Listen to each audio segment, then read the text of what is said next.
In the last century, a tourist from the United States went to visit a very famous Polish rabbi named Hafez Hayyim, and he was the author of several books that are still considered very helpful in ethical questions. Rabbi Hayyim actually lived so poorly that sometimes people were appalled at his conditions of life. Yet, having the opportunity to migrate to Israel, he chose to stay in Vilnius. So this tourist from the States goes and visits the rabbi's home, and realizing that the rabbi's home was one room full of books and nothing else, he says to the rabbi, "Rabbi, where is your furniture?" And the rabbi said, "Where is yours?" And the tourist says, "Mine?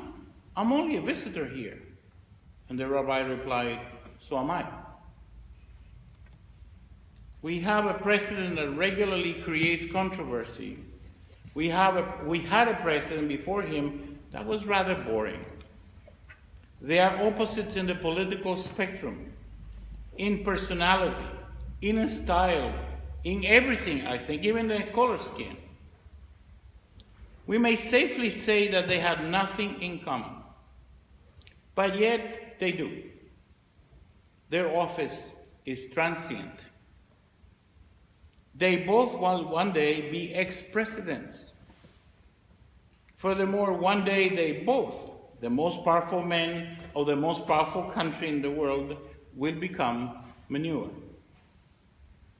Both of them will feed green grass, and birds will nest in the trees that their bodies have helped to grow.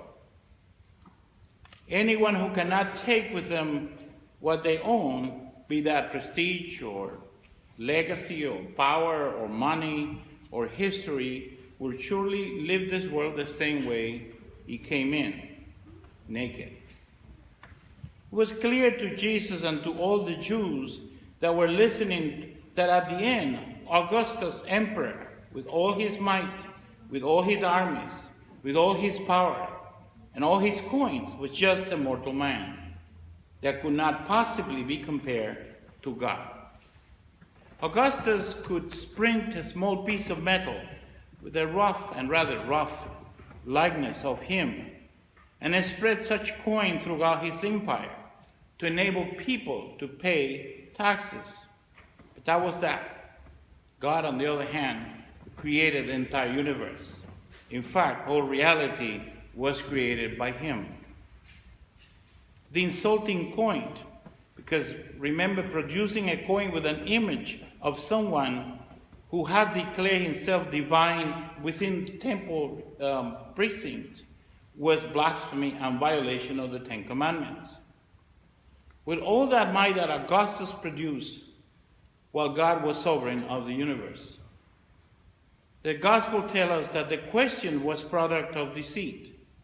If Jesus said to pay taxes, he will demoralize the poor he was leading.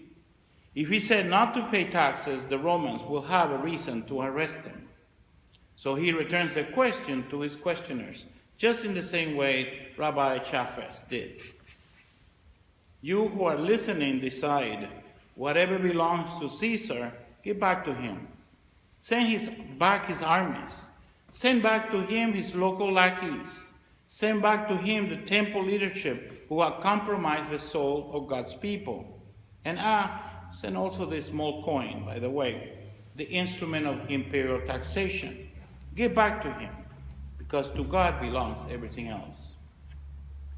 I often wonder why translate icon as head in English, rather than image, which is actually the correct translation. Because it was probably just the emperor's head on the coin, but it causes the reader in English to miss the vital connection that I believe Jesus wants us to make. God made each of us in God's image. This coin may bear Caesar's image, but you and I bear God's image. The emperor may get a few of these coins, but God invites us to give of ourselves. Rendering to Caesar what is Caesar implies that the coin, an idol, should be sent back to where it came from. Rendering to God what is God's means only giving of ourselves. God is sovereign. Caesar is a mortal man. God is the drama of which Caesar is just a parody. For Roman listeners, they hear Jesus say that taxes should be paid. But for Jewish listeners who will immediately hear the connection of image to Genesis 1, these are fighting words about Yahweh's sovereignty over Caesar. All the readings we just have up to now are framed in the week after Palm Sunday. These are Passion readings. Jesus is engaged by the chief priests and the elders of the people as to his authority. Jesus tells them 3 parables, we just preached about the last 3 weeks. The 2 sons, the wicked tenants, and the king's son's wedding feast. The temple establishment and the Herodian, which was a political party of support of the local government, are after him. They try unsuccessfully to yank from him any semblance of authority. The job of religion was to calm the people, so they could go hungry a little more time, pay a little bit of taxes, and work from sunrise to sunset.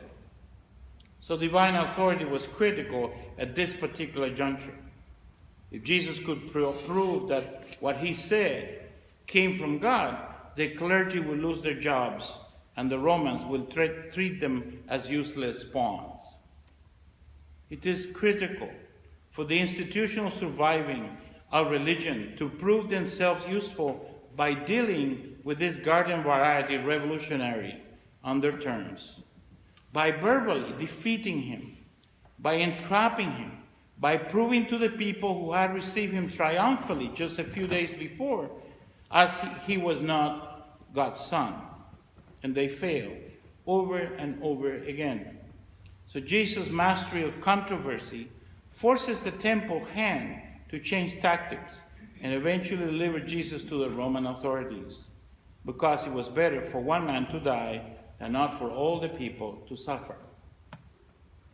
All of these parables we have heard all these past Sundays are not moral fables. They are direct response of Jesus to the attempts at neutralizing him by the clergy class. These are stories of resistance. And at the end, they realize that they must create a martyr instead, because they could not beat him in his own game. And the shadow of the cross starts looming larger and larger. This is my Father's world, as the hymn confirms. Even as his people are subjugated by a foreign power, or desensitized by the religious class, or sold out by political power, this is my Father's world. It is not mine, it is God's, and everything I have, everything I own, be that material possessions or intangible goods like education or prestige, are gift we have on loan. They were given to us so we could use them for the betterment of all, and not to feed our own vanity and insecurities. This is my Father's world, and our job is to care for the earth, to protect it from garbage, plant or tree, care for our garden open to all, and ask you to join the gardening club, so our extended community had a green space to sit and be amazed at the incredible beauty of God's creation. Learn to see. We have the possibilities next door.